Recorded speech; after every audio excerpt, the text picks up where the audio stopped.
So, good day, everyone. Today, I would like to give a presentation about crisis communications through social media. So,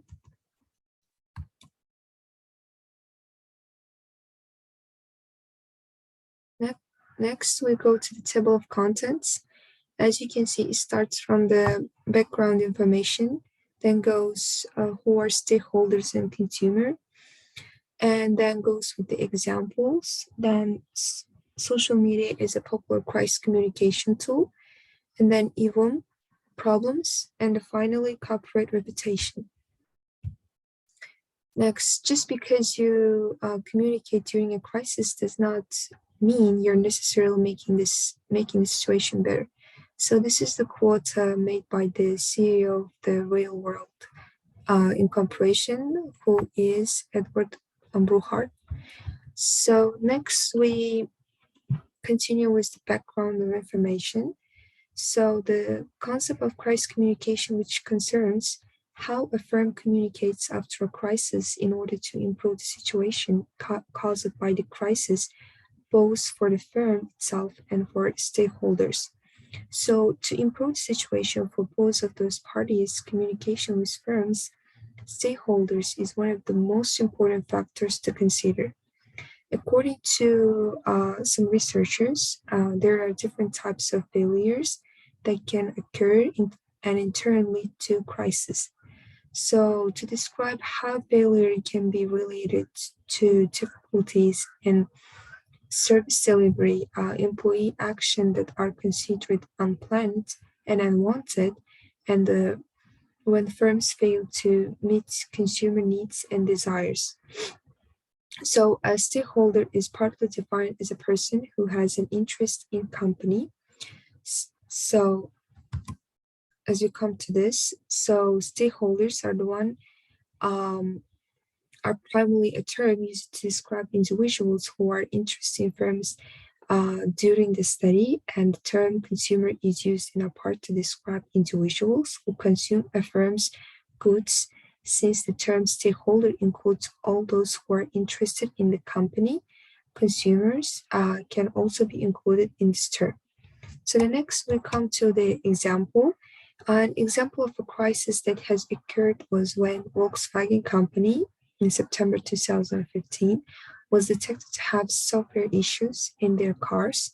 So the diesel engines could detect when they were being tested and in turn changed the showings of the results in order to be preserved as more environmentally friendly. This acknowledged all around the world and had major consequences for the company. So how a company chooses to communicate after crisis has directly affected on stakeholders' thoughts and feelings towards the company. So one of the communication tools that has increased in usage over the recent years when regarding crisis communication is social media.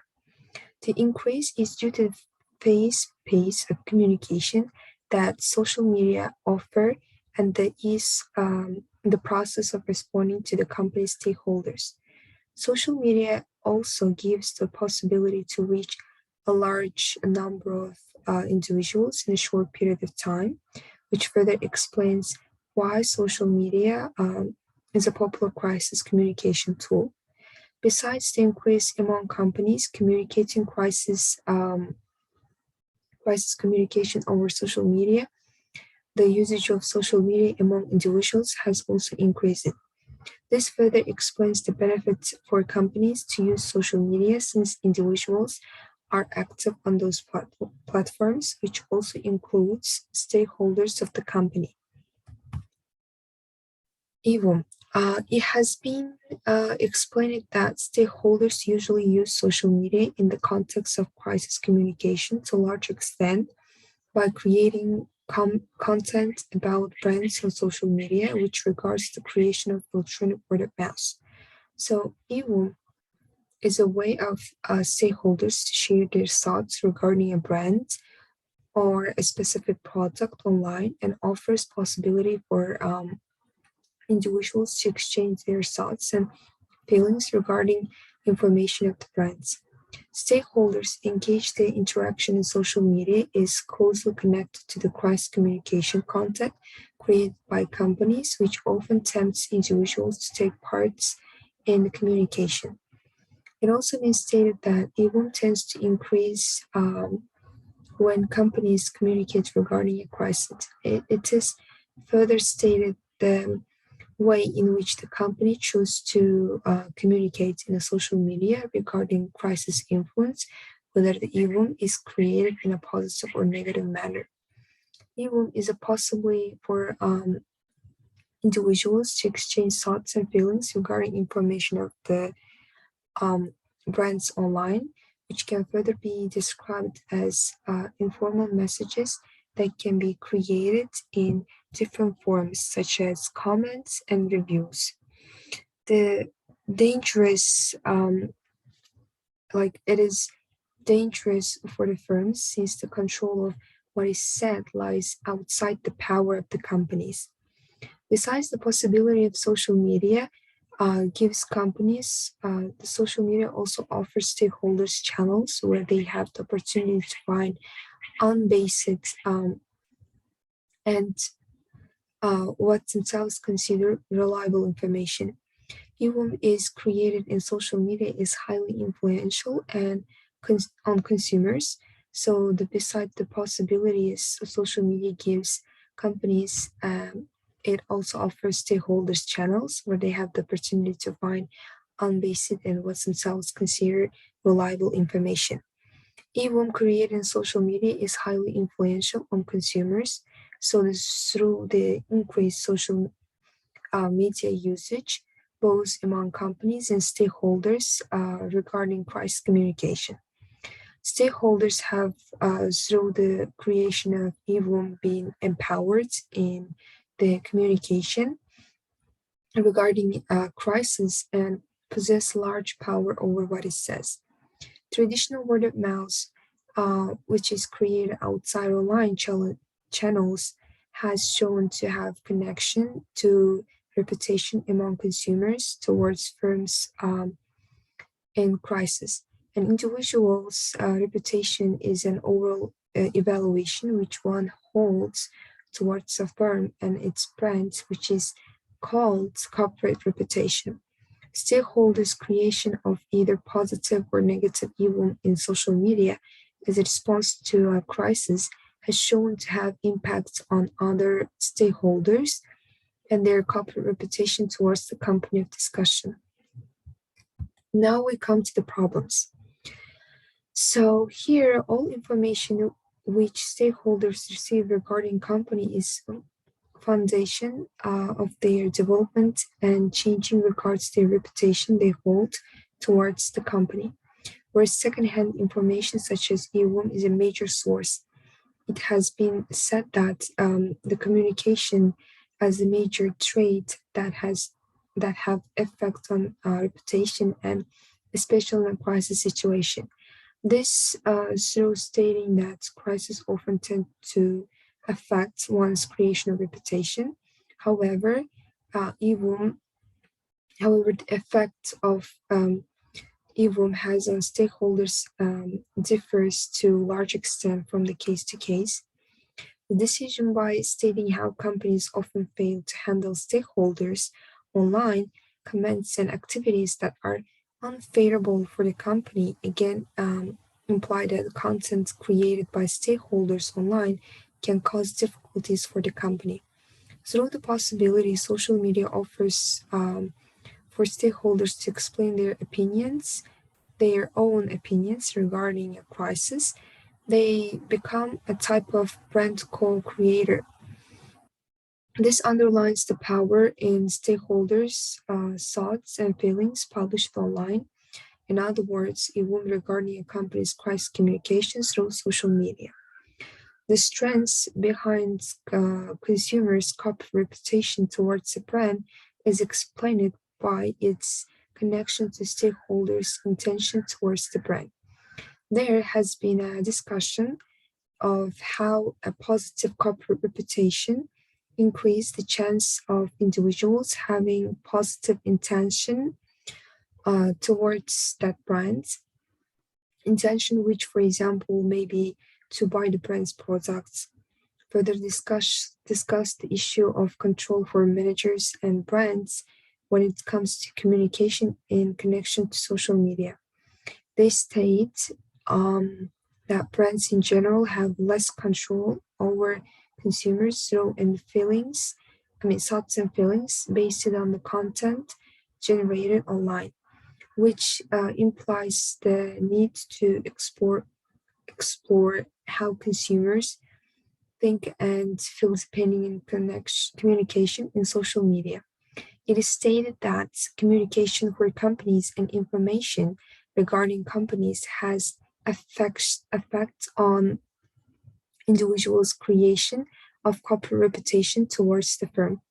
This is in line with findings stating that it won't affect individuals' opinions, which underlines the importance of crisis communication since it's major generating trait for stakeholders' creation of evil. Due to the fact that social media is an increasing tool to use to crisis communication, further research within the concept of evil together with crisis communication is needed in order to see how stakeholders' corporate reputation towards the firm actually is affected. In a communication is in a crisis is a communication in social media context. Corporate reputation is highly influential regarding one's intention towards a company, which highlights the importance of the firm itself regarding the corporate reputation stakeholders has of the company. With corporate reputation being founded upon all information and in practical communication which one receives regarding a company in combination with increased usage of social media when regarding crisis communication, and in turn the high extent of generated evil, the findings stating that the effect of evil has differs. This implies the need for explaining this area of research further, since crisis communication to a high extent is a generating factor for evil, and evil has effect on one's opinion in relation to the value stakeholders corporate reputation holds for firms. This need to be explored in relation to each other. So now we move to the corporate reputation, which is the last one. So the corporate reputation is an overall evaluation that the public creates of a firm or a brand.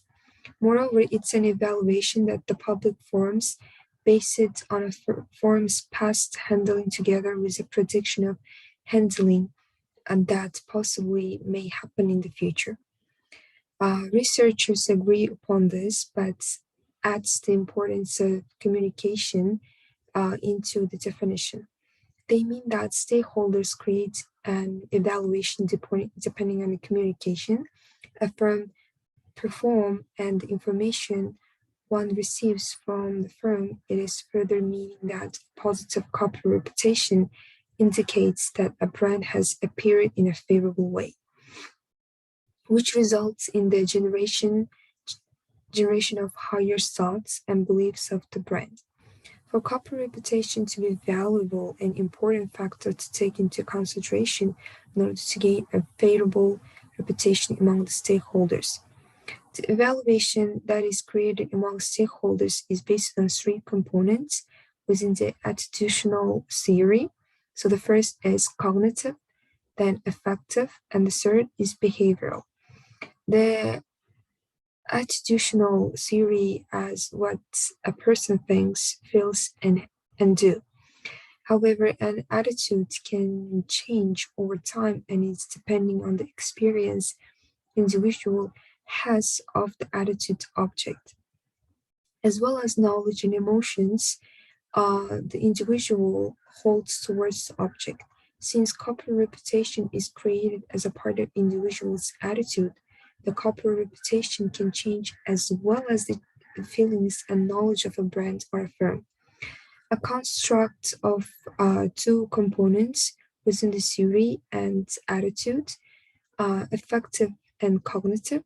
The affective component refers to the emotional aspects of the reputation towards the firm or the brand, while the cognitive components regarding the evaluation based on the knowledge and belief one has of the firm.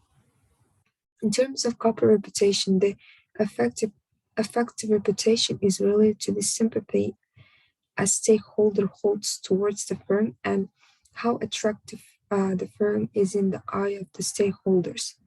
When it comes to the cognitive reputation, it is rather an evolution that the stakeholder forms out of the company's previous performance. Further describe the cognitive component as beliefs that is based on the perception one has formed through experience in this case of in the case of a firm or a brand. The reason for behavior is not a part of corporate reputation are due to the fact that behavior is connected more to the outcome and achievements for reputation. More specifically, it is if it leads to purchase or not. The focal point within corporate reputation is therefore the emotional and knowledge-based components the stakeholder forms towards a firm rather than the outcome of it adds to the discussion that is essential to separate the uh, two components, affective and cognitive. In order to clarify stakeholders' corporate reputation in connection to a firm's crisis, this is due to the fact that cognitive and affective reputation is closely related to the competence and like ability a stakeholder considers brand has brands to have, where the competence is related to the cognitive component and like ability relating to the affect agree to the and state, I mean, researchers who agree to this and state that this division is necessary since it's closer correlated to how stakeholders tend to think when evaluating a company. So, this is the end of my presentation. Thank you all.